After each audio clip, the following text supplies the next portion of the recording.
Greetings everyone, Rejnols here, and welcome back to another look at another index, this time for the Adeptus Astartes, or the Space Marines. Now, there's 252 pages here. 252. I am not gonna go through all of them. Instead, I've had a look at all of the data sheets, found some things that I found cool, and some different combos, and those I want to share with you. But if you want to see someone go through every single data sheet, you'll probably be able to find it, but it's not going to be here because that's just not feasible for me. So in any case, let's talk about Space Marines. You all know their army ability as well as their detachment ability. They have combat doctrines as well as Oath of Moment. And then their stratagems we have seen over the last few days from different battle reports. However, I'll go through them real quick. The first one is only in death does duty end. This is just fight on death for 2 command points. Very, very nice to have. One thing to keep in mind is that you declare it before you take any of the attacks against your unit. So you don't know exactly how many models you're going to be losing and how many is going to be able to fight on death. But still, very, very powerful ability to have. Tyranids also have this ability, but theirs is 1 command point, and on a 4+ they get to fight back. Here, it's guaranteed you get to fight back, but you do have to pay 2 command points for it. Next one is Armor of Contempt. And Armor of Contempt is, well, Armor of Contempt. Subtract 1 AP from any attack against any unit during that phase. So pick a unit, and that one has -1 AP against any attack, or subtract 1 AP from any attack against that unit for the rest of the phase. Also very, very good. Honor the Chapter allows a unit that makes a charge move to get the Lance ability. Well, rather, you use it in the fight phase, and then you get the Lance ability. And the Lance ability is that you get +1 to wound if you made a charge that turn. In addition, if you're under the effects of the Assault Doctrine, you also get +1 AP for your melee attacks. And the Assault Doctrine, if you have forgotten, is Advance and Charge. So obviously, that's a very potent combo. You advance, you charge, you get +1 to wound, and you get +1 AP. Very, very good. Then there is Adaptive Strategy. This one allows you to put 1 unit into any of the different doctrines, even if you've already used them. So you could on demand get Advance and Charge, or Advance and Shoot, or Fall Back, Shoot and Charge. Also just so good. Squad Tactics allows you to make a D6 move if an enemy ends a move within 9 inches of your unit. But if you're in the Tactical Doctrine, you don't roll a dice, you just make a 6-inch move. This one is also very good, but I only think this one is good if you are in the Tactical Doctrine.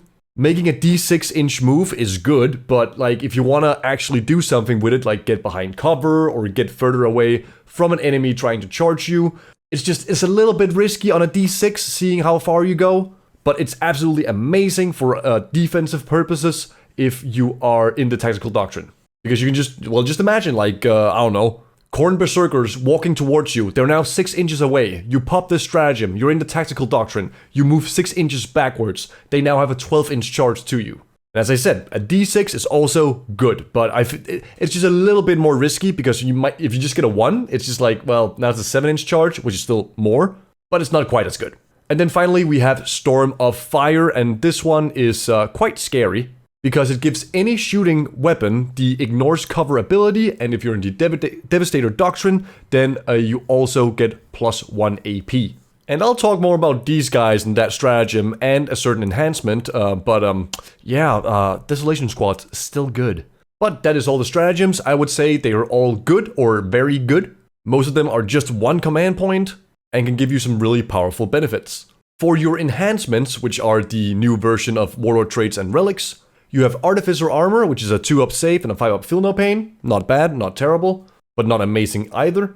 Then you have Adept of the Codex, and this one is very, very good in my opinion. It can only be given to a captain model, but that model can, in the command phase, instead of choosing any of the other combat doctrines, he can then choose to use the Tactical Doctrine.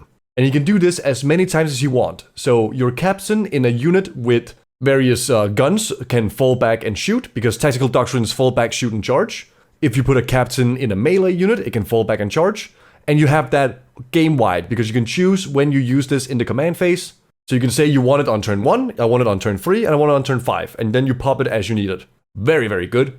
The Honor Vehement is basically +1 attack and +1 strength. But if you're in the Assault Doctrine, it's +2 attacks and +1 strength.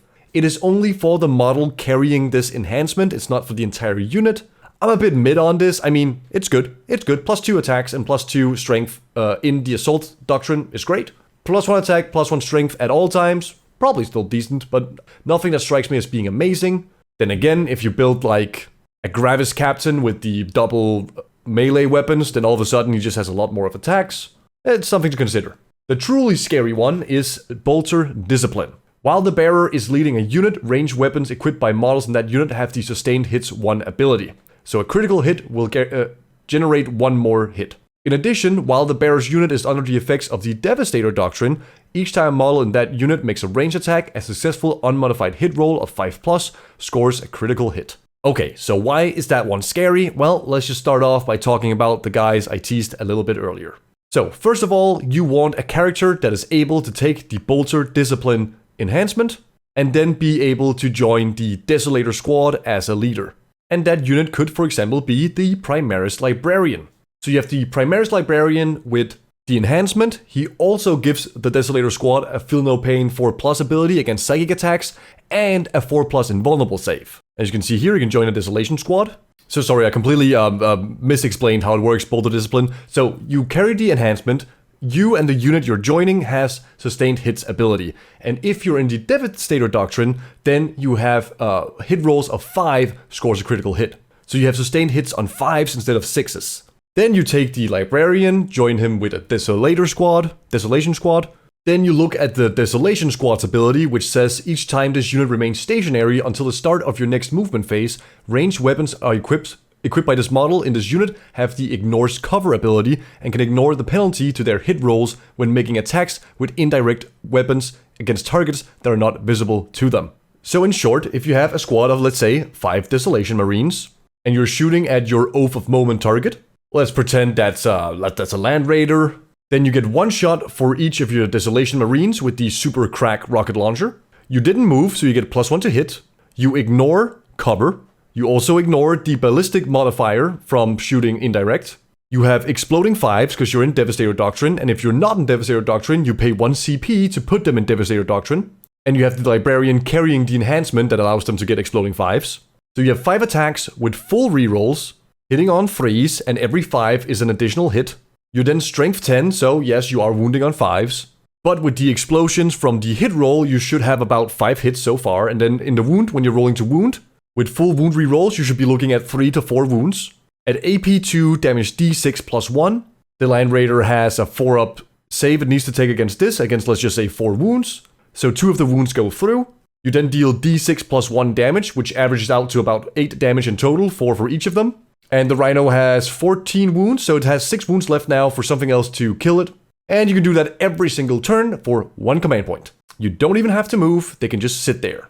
Additionally, if you wanted to, and you wouldn't get the +1 to hit if you were to do this. Oh wait, never mind, you would, because you can advance and shoot without penalty. Oh right, but heavy is +1 if you stand still. Right, in any case, if you wanted to, you could advance these guys out and still shoot them, because the Devastator Doctrine is advance and shoot. And you don't have to be too scared about them dying to something randomly, because the Librarian is giving them a 4-up invulnerable save. So that's quite a spicy meatball, if you ask me. That's quite a potent combo. Now, we don't know how expensive the Librarian is. Maybe it's super expensive and it's like, I don't want to waste my Librarian just sitting back and giving these guys this 1 buff and that's it. Well, you can also have an Apothecary join the Desolation squad with the enhancement that gives them exploding 5s. Or you can do it with an Ancient, I believe. So you just find whatever is the cheapest character, throw them in the Desolation squad, give them the enhancement for exploding 5s, and now we're back to talking to what I was talking about earlier. Like, you just put out a lot of damage with the Super Crack rocket launcher, because you have exploding 5s, or sustained hits on 5s, you have full hit reroll so you can fish for the 5s, and even if you are wounding poorly, you still have full wound reroll, good AP, good damage, so you just need a few of those dice to go through for some big damage to also come through. And don't even get me started if you're using the Super Frack rocket launcher shooting at, let's say, Eldar. Then you're looking at 5d6 +1 shots that explode on 5s, and you're getting +1 to hit if you didn't move, with full hit rerolls, and that's just a lot of dead elves, right? That's a lot of dead elves. Harlequins, pew pew pew, they're dead. Swooping Hawks, pew pew pew, they're gone. It's pretty silly. It's pretty silly, and I personally predict that this is something that's going to be happening to a lot of people going into 10th edition, because it's one of the fairly obvious combos, if you ask me. And people will still have Desolation Squads in their mind as being really good, and hey, they're still pretty good. They're still pretty good. Now, we are still awaiting points costs. It could be that Desolation Squads are 30 points per model, in which case this combo becomes not as great, or maybe not as OP. But that is why we speculate, because it is fun, and it's cool to think about these combos, and this is a very, very potent one. Another combo that I have thought about is the Librarian in Phobos armor joining an Eliminator squad. The Librarian in Phobos armor gives out the ability to give the stealth ability as well as lone operative to any unit he's leading. Now, the lone operative ability is that you cannot target this unit outside of 12. So you have your Librarian Phobos armor jump into an Eliminator squad. Then when he's joined the Eliminator squad, we take a look at their abilities. First of all, they can do the shoot and then move, but if they remain stationary, then their weapons get devastating wounds. So we take a look at the Bolt Sniper Rifle. It's heavy and it has precision, so you can snipe leaders in units. And if you stood still, then you're +1 to hit from the heavy keyword. You are able to do mortal wounds with devastating wounds. You potentially have full hit rerolls and full wound rerolls if that unit is the Oath of Moment target. And the Eliminators themselves are untargetable unless your enemy is within 12 inches. So you could, in theory, find a terrain piece, and then when you're deploying your units, deploy the Eliminators with the Phobos Librarian on this terrain feature, put them up there somewhere where they have a good line of sight on a lot of things, and then just let them stay there for the entire game. And if your opponent steps out with a character unit, then these guys are putting down 3 shots, hitting on 2s, potentially with full rerolls, maybe wounding the character on 5s, but doesn't matter because we're fishing for the mortal wounds from devastating wounds. And they can do that all game long, and they can snipe out characters in different units. And yes, your opponent might send something within 12 inches to be able to shoot at them, but that might still take one or 2 turns to get there?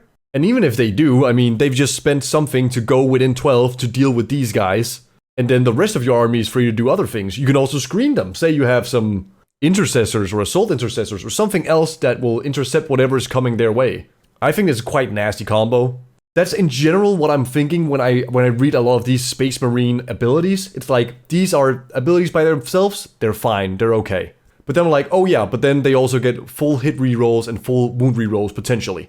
And that's when I'm kind of like, okay, this is starting to be a little bit silly. Because if they were just wounding on 5s, and then a 6 would do some mortals, that would probably be fine. But now they are rerolling the hit roll, so you're probably going to get 3 hits, because they're hitting on 2s. They're rerolling the wound roll, fishing for 6s. So there's probably going to be at least D3, or not D3, but 3 mortal wounds just going through, because they can just reroll the wound roll against the Oath of Moment target. And I mean, they're not terrible at shooting at other things if they don't have the Oath of Moment character unit to shoot at. They can just shoot at, let's say, Blade Guard Veterans. They're AP2, damage 3, that'll pick up a Blade Guard Veteran. And if you're lucky and get a 6 there, then well, look at that. That's a Blade Guard Veteran more removed, because that's just straight to mortals, and he's done. Once again, depends on points, because maybe the Phobos Librarian is so expensive that it is super silly to throw him into Eliminator squad when he's not really going to do anything else but sit there all the game. But quite potent nonetheless. I also want to show off the Storm Speeder Thunderstrike. First of all, it's hitting on 2s with Storm Fury missiles and Last Talons. That's great. But it also has the Thunderstrike ability, where each time this model has shot, select one enemy monster or vehicle unit that was hit by 1 or more attacks made by this model this phase. Until the end of the phase, each time a friendly Adeptus Astartes unit makes a ranged attack that targets that enemy unit, add 1 to the wound roll. This is gonna help so insanely much with just all the examples I've just given when it comes to shooting at vehicles. Imagine this guy shoots at your Oath of Moment target first, before your Desolation Squad with exploding 5s. The Desolation Squad is now wounding on 4s with full rerolls, which probably equals something like, what, 1 or 2 more wounds going through? It's just, it's silly. It's just silly. I don't know. As I said, I think a lot of these abilities are totally fine on their own, but then I think, oh wait, they have full hit and wound rerolls against this one target potentially. And then the abilities just become stupid good. The Interceptors now not nearly as scary when it comes to shooting their plasma guns. Oh, and they can deep strike within 3 inches. No, they can't charge, but they can shoot. That's insane. You can have Inceptor squad of 6 Inceptors land anywhere on the map basically, unless you screen them out perfectly, and they can unleash 12 attacks with the supercharged plasma, hitting on 3s, strength 8, AP free, damage free, and they reroll the wound roll because they're twin linked. So even if they don't have Oaths of Moment, they're probably killing a lot of elite things. Hell, could probably even put some decent damage into, say, a vehicle that's been hit by the Thunderstrike Stormspeeder, giving them +1 to wound, so now they're wounding on 4s instead of 5s, rerolling the wound roll. I don't know, man. I don't know. Space Marines looking real good. And I don't want to be a downer and a doomer. I am all for some things being broken. That's fine. And I kind of knew going into this index that Space Marines were going to be broken one way or another. Granted, we don't know points yet. Because there's so many data sheets that, you know, someone somewhere had to have a good ability that could be infused in one way or another that GW didn't think about. But, important point here is that the biggest contributing factor to whether or not these abilities in combination are going to be OP is how many points these models will cost to bring. If the Interceptors are 15 per model, it's broken. If it's 35, probably fair. If it's 60 points, probably pretty trash. But in general, just want to say, I think the Inceptors are looking good. First of all, the new plasma rules, or the hazardous rule, means you just roll 1 dice for each model, so you don't have to worry about how many ones or how many attacks you're rolling. After you're done shooting, you just roll 1 dice for each model that's shot with a hazardous weapon, and on a 1, it dies. So it can still die, it can still blow itself up, but it's so much less likely that it'll happen. And even if you don't bring the Plasma Inceptors, I mean, the Assault Bolters aren't bad. 3 attacks, hitting on 3, strength 5, AP 1, damage 2. That's gonna pick up some Marines. Oh, it's also sustained hits too. So if you were in Devastator Doctrine... Oh no, wait, I guess no units can join the Inceptor squads. Never mind. I was just thinking you could give them the 5s counts as exploding hits. Or 5s counts as critical hits. And so it would double explode, but that would just be silly. That would just be silly. Still though, you have a squad of 6 of these if you take max size. You have 18 shots hitting on 3s. Every 6 is an explosion of 2 additional hits. If you have Oath of Moment, you reroll all the wounds. All the hits, and you can fish for more 6s. Then you have Twin Link, so you reroll all the wounds anyway. Yeah, Inceptors, looking good. And then what I think will be the last unit I will mention in this video will be the Judiciar. The Judiciar, I actually never learned how to pronounce his name. I think it's Judiciar. His profile itself, you know, it's fine. 4-up invulnerable in melee, and that's okay. A decent melee weapon with devastating wounds and precision so you can snipe out characters. It's okay, it's not bad. But he has the Tempor Mortis ability, and that is any unit he's leading has the Fight First ability. And if you've been paying attention, then you know how important Fight First is in 10th edition. In 9th edition, if you had Fight First because you charged something, and that unit also had Fight First, you as the active player got to choose your unit before the enemy got to choose their unit. However, in 10th edition, it's the opposite. So if you charge a unit that has Fight First, then the opponent gets to fight with his unit first, because it has Fight First, and he's the non-active player. Putting a Judiciar, is what I was trying to say, in a squad such as, I don't know, Blade Guard veterans, makes them so much more scary to charge. Or hell, so much more scary to have nearby, because they could also use the Heroic Intervention strat, and then they would have Fight First because of the Judiciar. And you might be like, yeah, it's just Fight First, it's not that special. We have seen so few things with Fight First. I mean, Trajan Valoris, the Captain General of the Adeptus Custodes, Champion of the Emperor, or the Imperium rather, Master of the Martial Strategies, can give Fight First once per game.